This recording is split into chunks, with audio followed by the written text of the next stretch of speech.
iremera amategeko agenga impunzi ico bita mu gifaransa statut de réfugié prima facie.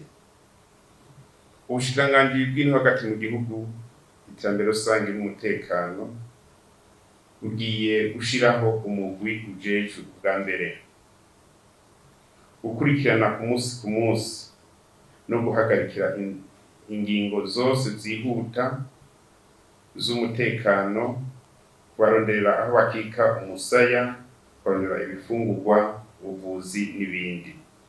Bwa kabiri, gukorera hamwe n'ikigo c'igihugu kijejwe gukingira abasaba ubuhungiro hamwe n'abatagira ubwenegihugu ONUPRA, hamwe n'ishirahamwe mpuzamakungu ryitaho impunzi HCR mu gusasuma impunzi mu buryo bwihuta.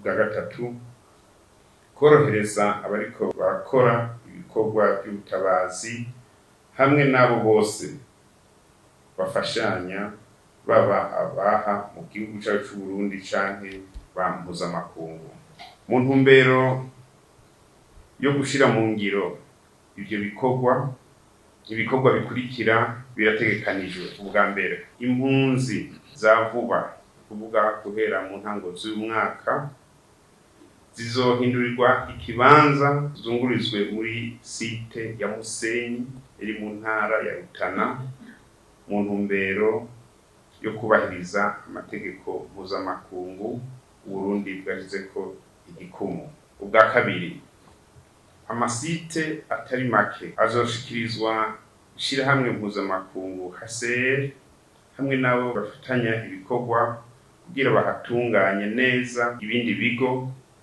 bigenewe kwakira izindi mpunzi bivanye no kungene zizoba zingana.